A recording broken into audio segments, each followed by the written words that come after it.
Ellie's Trumpet. Chapter 3. Friends. The jungle's edge. The sun began its downward trek. Cricket's feet twitched as he felt something crawling on his fat toes. He opened one eye. A beetle was trying to push a ball of dung past him. With one fling, he sent it flying to a nearby tree. His beak stretched wide open. Then he sprawled out his wings in an attempt to wake up. A loud grumble came from his belly. "I better find something to eat," he told himself. Despite being alone, Cricket often spoke out loud. It seemed to comfort the feeling of loneliness. Tangy smells of fruit nearby lured his attention beyond the beach. Shaking off, he resembled a feather duster in a dance craze. The aroma of sweet fruit filled his mind. Will I find bananas? No, I don't hear any monkeys nearby. He strutted through sand, entering the jungle edge. Trees blocked a lot of sunshine, causing a cold, firm ground. Maybe a sweet, tangy mango will do. That does sound good if I do say so myself. He continued searching, eyes glued upwards. Suddenly, Cricket was surprised with a thundering punch, sending him backwards.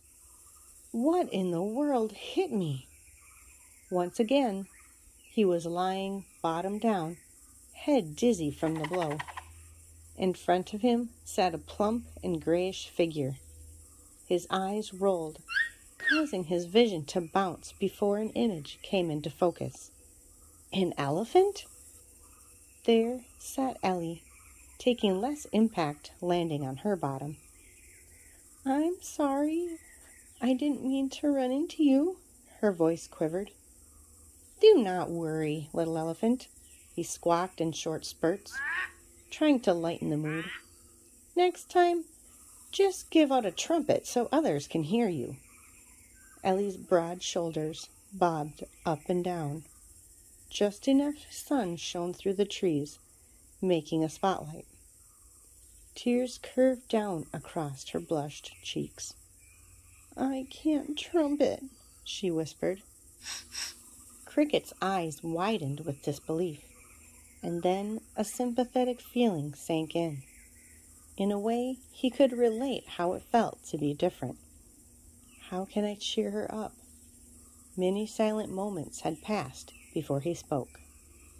"I will help you find a trumpet." Ellie sniffled and wiped the tears away. She wanted nothing more than to fit in. The thought brought a wide smile and a sparkle in her eyes. "You would do that for me?" "I tell you what.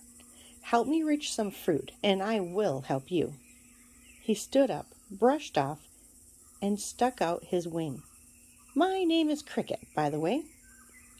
Struggling to reach his feathers, she leaned in a little and shook with her trunk.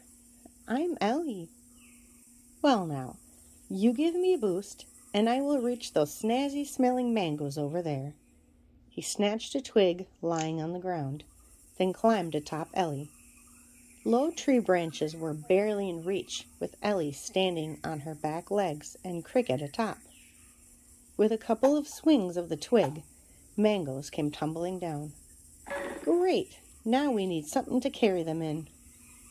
Their eyes scanned the jungle floor, but nothing seemed useful. Just then, not too far away, came laughter. A laughter like gibberish seemed to echo above. "Follow those noises, Ellie. It's coming from over there." As they neared, a palm branch snapped, falling down and completely covering Ellie's head. "Ooh! What a hoot! Did you see that guffaw?" "Yes, I did," chuckled Sprout. Giggling and shaking palm leaves, the monkeys leaped from tree to tree like crazy squirrels on pogo sticks. Ellie tried shaking off the branch, but it did not budge. She took a deep breath and blew upward, forcing Cricket to fall from her back. The continuous laughter stung their self-esteem. More monkeys crowded above, signaling to each other to come watch an elephant with a tiny trunk and a crazy feathered toucan. Ellie stomped. "Stop it! Just stop it, please!" But no one could hear over the shenanigans happening above. Without warning, a loud and intense cough pierced the air, followed by silence. Nearby birds perching in the treetops took to flight. The only sound left was a grasshopper clicking his legs together in the quiet. Cricket glanced over his shoulder. "Do you mind?" Grasshopper's face turned red. He squeezed his hind legs tight, not making another click. "Sorry," he sighed in a low voice. Everyone listened. "Monkeys, come down from the trees. My friend needs your help." They swung, hollering and hooting, down to the ground. Amongst them, stepping forward, was a golden brown monkey speckled with black.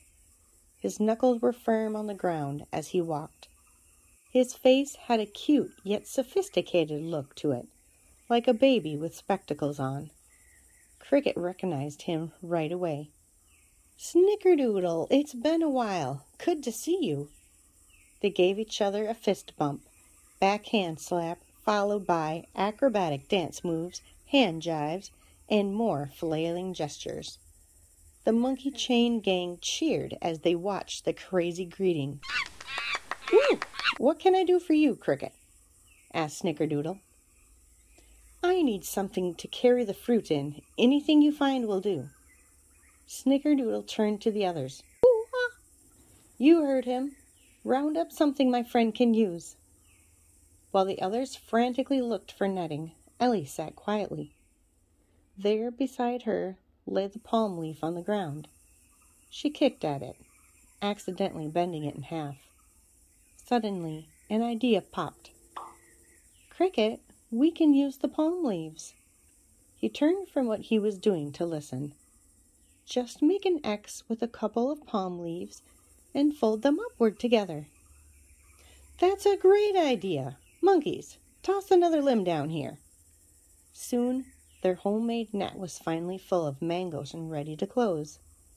Snickerdoodle tossed in a bunch of bananas as a farewell gift. Cricket headed toward the beach. Ellie followed behind.